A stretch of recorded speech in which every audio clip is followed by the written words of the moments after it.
Buenas tardes, estimados televidentes. Llegamos al segundo programa que me acompaña el padre Nelson Díaz, donde estamos tocando aquí en el programa Ética y Vida el tema de la ideología de género.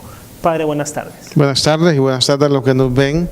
Gracias por estar aquí con nosotros.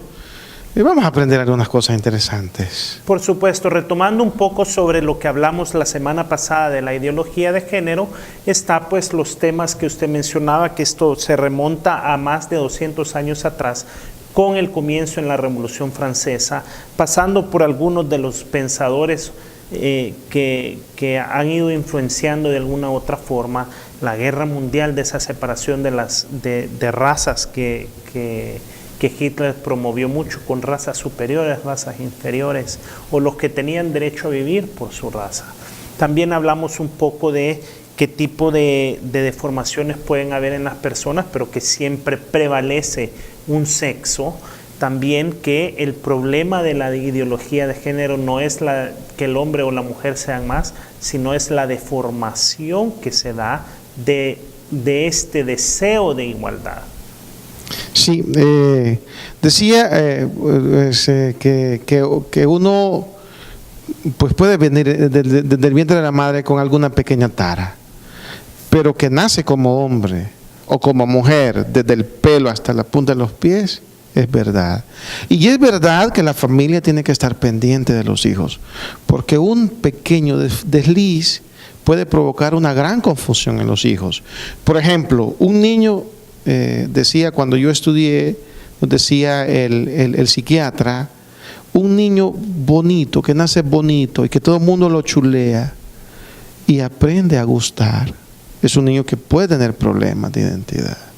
Una niña que nace fea según los cánones sociales y la gente viene y dice, qué niña más fea, parece hombre. Esa niña va a tener problemas, puede llegar a tener problemas de identidad. Y los padres, es muy importante que los padres estén pendientes de colocar a cada uno en su lugar, ¿verdad? Por el equilibrio mental. Un niño que nace sin su papá va a tener problemas de identidad, porque puede tener una sobreidentificación si es hombre con su madre, con lo femenino. Esa mujer tiene que ser fuerte para educar bien a su hijo. Y si hay tocamientos inadecuados en la niñez, y si no hay un tratamiento adecuado, o si por desgracia hay una violación de cualquier tipo, ese niño va a tener problemas de identidad. Y no se trata de darle legalidad a una desgracia, se trata de buscar la solución equilibrada, natural, según la naturaleza humana. Y en beneficio de la víctima. Y en beneficio de la víctima. Esta teoría de género va hacia castigar, digamos en el caso del aborto, castigar a otra víctima, o volver a alguien que no tiene nada que ver en la ecuación, una víctima, dígase el bebé. Creo que esto es muy importante aclararle a nuestros amigos televidentes. No es que se está apoyando o que se está haciendo uno, como quien dice, del ojo pacho sobre la violación. Jamás. No es un tema ese, es un tema de, digamos que se fue el violador y no se ha atrapado, no ha enfrentado a la justicia, por así decirlo, no quiere decir que no debamos de darle la atención debida a la víctima. Exactamente. Y a veces lo que hay es que tenemos sistemas penitenciales deficientes, sistemas de justicia imparciales, porque está demostrado que en este país cuando las autoridades quieren, lo hacen. Y cuando no quieren, cuando no les interesa, cuando es una persona sin nombre, sin apellido, pues no le atienden, ¿verdad? De todas maneras, yo creo que la ideología de género es un gran llamado, más que atacar los movimientos feministas o de ideología de género, a una gran reflexión social. ¿Qué estamos haciendo mal para que las cosas no estén saliendo mal? Porque entonces, de lo contrario, entramos en una guerra que no tiene fin. Y entonces ganamos o perdemos batallas, pero no la guerra seguirá estando ahí. Pero aquí es donde necesitamos cristianos que tomen conciencia que más que ir sobre las personas que reaccionan, hay que ir sobre la sociedad que está haciendo malas cosas. Porque si no, esta es una espiral dialéctica que no tiene fin. Creo, padre, que aquí sí quiero hacer un énfasis en eso, y es que ahí entra la responsabilidad mía y de usted como padre, como miembro de la sociedad, porque, sí, yo todavía no soy papá, no estoy casado, no tengo familia, o no soy mamá, y esto no me corresponde. Falso, nos corresponde de toda la vida como cristianos, y sobre todo pues como cristianos católicos. Hace poco, o tratan muchas veces de utilizar las figuras emblemáticas como el Papa Francisco, que semanas atrás fue víctima de una tergiversación de sus palabras al haber tenido una plática con una persona homosexual, donde creo que fue CNN, no recuerdo quién, marca así casi que el Papa le da los brazos y acepta, y no es eso, es que la Iglesia acepta y ama a las personas que tengan algún otro tipo de tendencia, los recibe, pero los invita a vivir en castidad. Y esos son los pedazos que se comen para, como quien dice, para darle una validez. Si tanto es innecesaria la Iglesia, ¿por qué necesitan de la validez del Papa? Sí, sin embargo yo sí pienso que la gente debe ser escuchada. Porque lo que tú dices es cierto, la Iglesia a nivel institucional, a nivel de documentos, tiene los brazos abiertos, porque el Señor los tiene abiertos siempre. Pero a veces a nivel práctico, a nivel de las comunidades, a nivel personal de las personas, que deben ser entendidas, hay que preguntarle a ellos, ¿te sientes identificado con la Iglesia? ¿Sientes que la Iglesia te ama?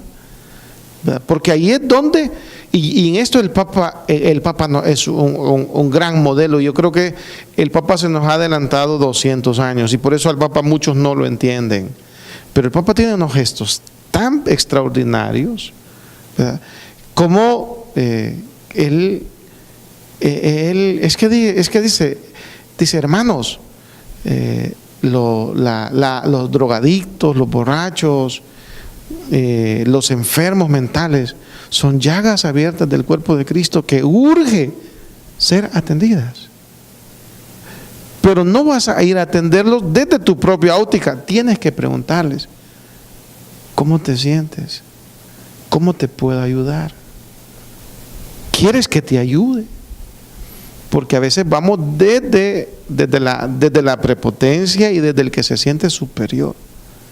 Y yo creo que en esto el Papa da unos ejemplos extraordinarios que debemos imitar, ¿verdad? Entonces, la ideología de género es una ideología reactiva, cerrada, y ahí es donde la Iglesia y la sociedad tienen que tener pensadores que abran esa ideología de género al diálogo sobre la verdad. Porque el problema es que ellos no tienen verdad. Las ideologías son tan cerrados que lo único que vale es el sentimiento. ¿Cómo me siento yo? Entonces, más allá del sentimiento, hay que ir a la verdad para sentarnos y construir una sociedad en la que cabemos todos. Y aquí es donde no veo cómo lo vamos a hacer, porque a veces no tenemos la capacidad ni la gente que quiera hacerlo. Yo creo, padre, que usted ha llegado a un punto donde nos invita a nosotros como cristianos católicos, a usted, a escuchar, a ser, digamos, no sé si es la palabra correcta, pero tolerante. No quiere decir que uno, o mejor lo digo así, como muchas veces decimos, hay que amar a la persona y rechazar el pecado. Y entonces, al amar a la persona, uno tiene que tener esa capacidad de sentar, escuchar, platicar y, pues, en la medida de lo posible, pues, tratar de guiar. Y creo que todos, el sentido común nos da esa posibilidad de hacerlo. Y no responder a las provocaciones con violencia. Por ejemplo, esos grupos Femen, por ejemplo, que entran a los templos desnudos, con los pechos desnudos, y provocan y escupen a obispos y eso. la iglesia, los obispos tienen que reaccionar no negativamente, sino positivamente. Porque la violencia no se vence con violencia, sino con amor y comprensión. Pero ahí es donde el Papa está buscando hombres valientes que respondan desde la madurez de la fe y de la unción del Espíritu, no desde la violencia. Entonces, por ejemplo, la ideología de género, que es una lucha de sexos, una lucha entre el hombre y la mujer, ellos buscan destruir la identidad del ser humano hombre, y por eso van a apoyar tanto pues el movimiento homosexual, el movimiento transexual, el movimiento transgénero, etcétera, etcétera, porque hoy se ha diversificado tanto esto que ya no sé qué letras más le van a ir poniendo. Sí. ¿Verdad? Pero buscan destruir la identidad de género, buscan destruir la vida. Solo en Estados Unidos, ¿verdad?, en los últimos años se han abortado 55 millones. El aborto ha destruido más vidas que cualquier guerra. La Segunda Guerra Mundial fue atroz, pero más atroz que el aborto no existe. El hombre matando al hombre indefenso. ¿Verdad? Además, buscan denigrar la familia. La familia no tiene el valor permanente que debería tener. Omitir las diferencias biológicas. Insisten, no hay hombre ni mujer. Es lo que como tú te sientes. Lo físico es lo último que importa. Lo genético es lo último que importa. Es cómo tú te sientes. Cada persona es lo que piensa que es. Y entonces esa frase, que a veces la repetimos hasta en la iglesia, puede tener una trampa. ¿Verdad? Si tú te sientes, pues, naciste hombre, pero te sientes mujer, dale. Con tal que no ofendas a otros. Atacar la maternidad. La maternidad vista como una imposición natural, como una injusticia que no debe sobrellevar la mujer. Promover el aborto, promover alternativas sexuales, todo puede, con quien quieras, cuando puedas, donde quieras, con tal que no violentes a nadie, con tal que sea consensuado. Atacar credos que los contradicen. Y aquí, desgraciadamente, ven a la Iglesia Católica como un enemigo a destruir. Y en esto debemos nosotros ser conscientes, ¿verdad? Si yo paso enfrente de un grupo de ellos como sacerdote en sotana, seguro que tengo ataques. Y cualquier sacerdote o cualquier persona que lleve su rosario en la mano, seguro que le ataca. Porque tienen un gran enojo, una reacción tan violenta que puede ir hasta la agresión física, no solo agresiones de palabras. O sea que su resentimiento es tan grande que los lleva a ser violentos. Pero no podemos responder con violencia, porque nosotros, el Señor nos dijo: amen a sus enemigos, ámense unos a otros como yo los he amado. Entonces tenemos que abordar esta temática desde el Evangelio, no desde la guerra, desde la comprensión, desde la escucha mutua, desde la atención a cada persona. ¿Verdad? Además, ellos usan el mismo lenguaje con distinto significado.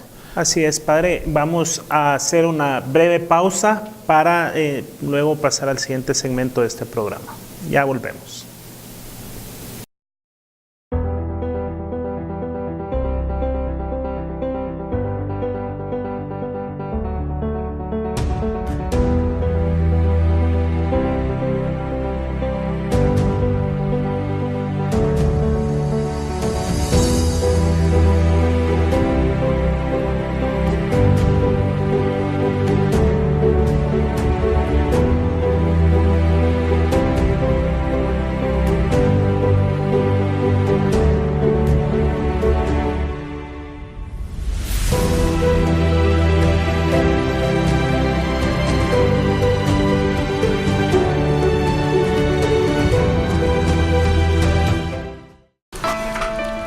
siempre está de tu lado.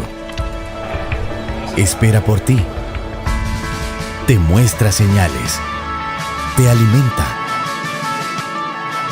Seas como seas, hagas lo que hagas, estés donde estés, Dios siempre te envía señales. Sintoniza tu nuevo canal católico. TVK, la señal que te transforma.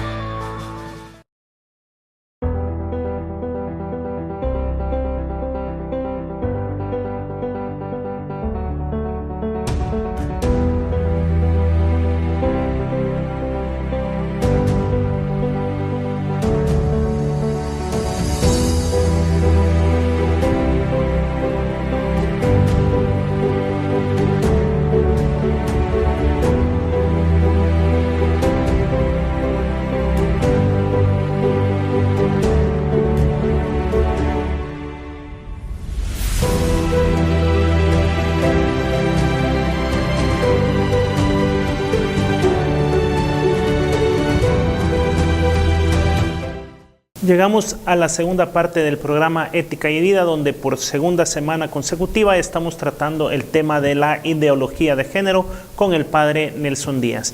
Padre, podemos continuar un poco sobre esta conversación, donde a mí sí me gustaría retomar donde nos quedamos, y es que nosotros como cristianos, como católicos, la Iglesia no debe responder con violencia, debe responder con amor, con comprensión, en que hay mucho resentimiento, en que gente que se ha sentido pues menospreciada, que se ha sentido separada, y que ahí es donde nace muchas veces este resentimiento, incluso actos de violencia, como hemos podido ver en contra de sacerdotes, obispos, como usted lo dijo, en contra de la iglesia, sacrilegios incluso, y nuestra respuesta debe ser de amor, aceptación, tratar, llegar, escuchar, y luego pues ya buscar la ayuda pertinente.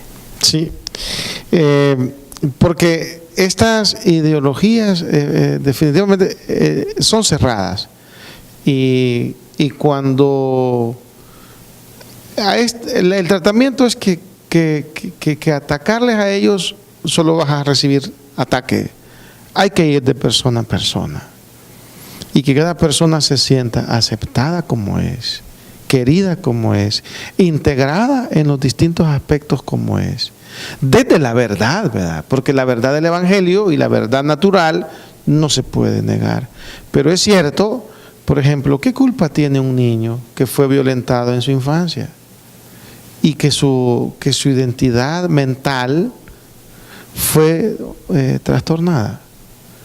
No, al mismo tiempo que fue víctima, no puede ser revictimizada por una predica injusta, por un trato injusto.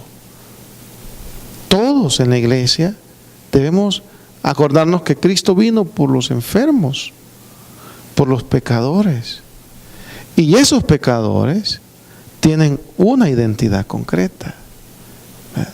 La iglesia debe ser de puertas abiertas, de corazón palpitante, capaz de recibir sin miedo a las personas que llegan. Yo estoy recordando el caso de un alcohólico que estaba en etapa ya de delirium tremens. Vino a la parroquia, habló conmigo, y yo lo que hacía era orar con él frente al Santísimo, a pedirle ayuda, y yo le daba agua bendita y orábamos juntos y lo invitaba a misa.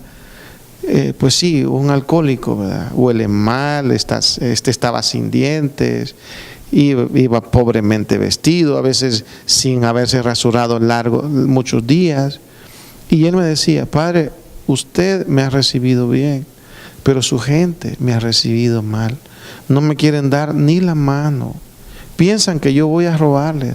Padre, dígales que yo solo busco la ayuda de Dios. ¿Verdad? Eso como un alcohólico. ¿Qué pasaría si entra otro tipo de personas? Un travesti, por ejemplo. Y ellos tienen alma que salvar. Y nosotros a veces, por el prejuicio y querer salvar las apariencias, pero ¿por qué huye? ¿Por qué huye? Si toda persona debe ser amada en el corazón de Cristo, no atacada, ¿verdad? Ellos pueden pertenecer a un grupo, a una corriente violenta, cerrada ideológicamente, pero la iglesia y la sociedad no debe caminar por esos senderos de exclusión. ¿Verdad? Siguiendo hablando de la ideología de género, en esta sociedad y en El Salvador hay muchos políticos, diputados nuestros que les dimos el voto quizás, se les ha encargado meter esta agenda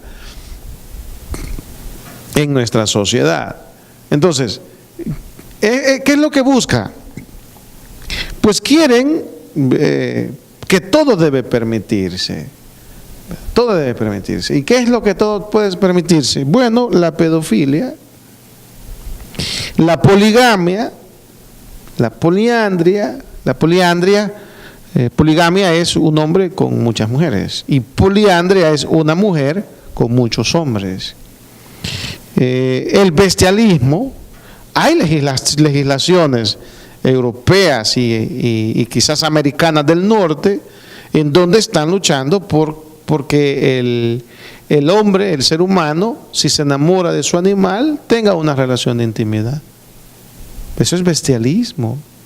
Esa la degradación total del ser humano. Y además, no solamente es la degradación, es la legislación corrupta en favor de algo que debería ser sanado. Yo creo que en la Iglesia Católica tiene muchos sabios a nivel de laicos y de pastores, y muchas veces mudos, miedosos, incapaces de hacer brillar la verdad. Porque claro, uno de las puntas de lanza de la ideología de género es minar la autoridad moral de la iglesia. Y por eso tú mira, la pedofilia es un problema moral social mundial.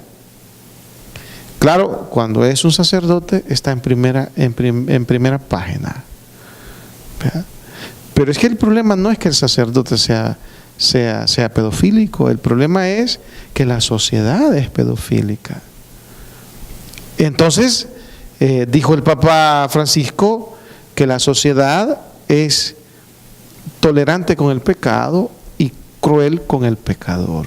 Entonces te destroza, te destruye, te humilla, te aniquila, te desaparece.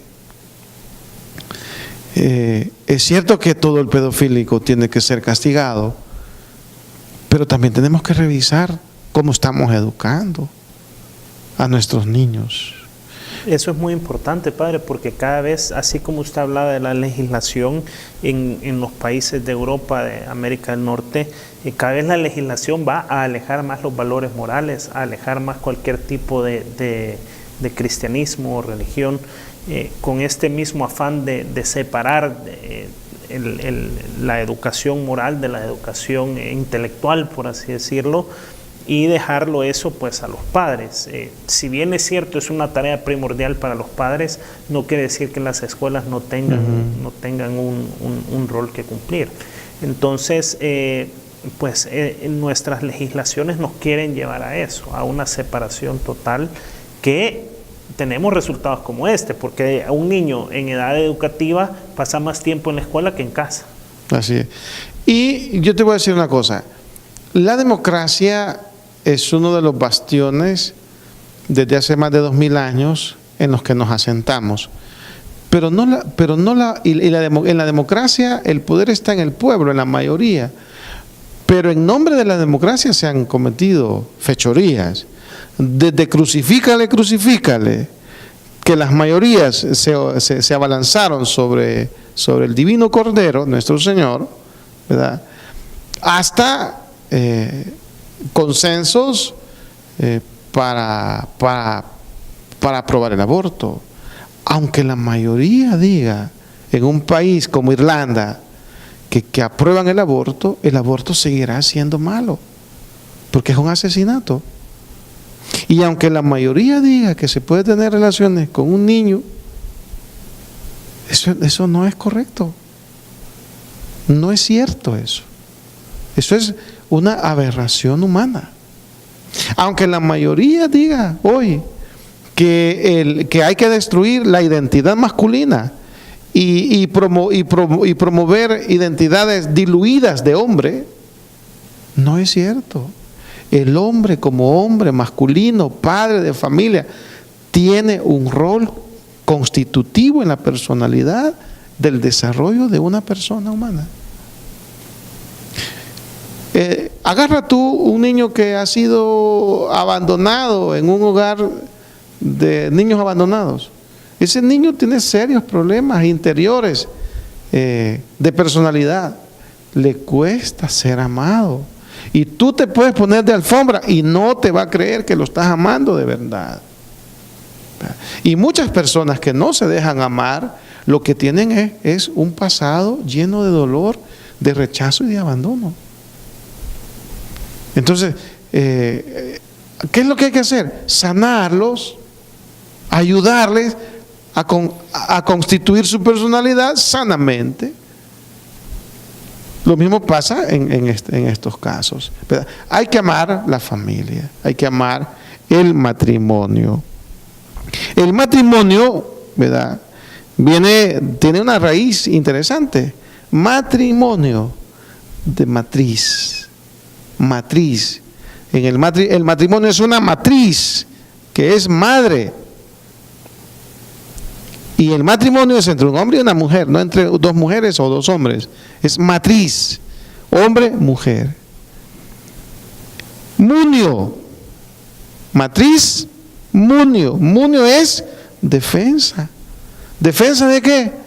Defensa de la familia, de los hijos, de la sociedad, de la libertad de conciencia, de la libertad de culto para adorar a Dios como ellos crean que debe ser adorado. Y por eso la verdad se debe proclamar, pero no imponer.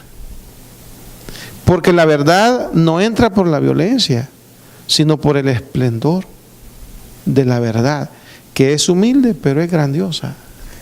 Padre, ya se nos está empezando a agotar el tiempo. Me gustaría que tal vez en un minuto usted nos pueda resumir o qué serían los puntos más importantes a llevar para nosotros a la reflexión, a la oración sobre la ideología de género.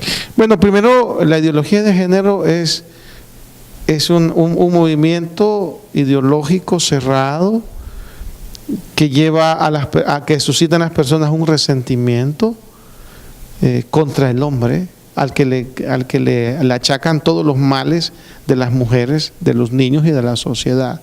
Entonces quieren destruirlo para liberarse de él y constituir una sociedad diluida, sin identidad, sin historia.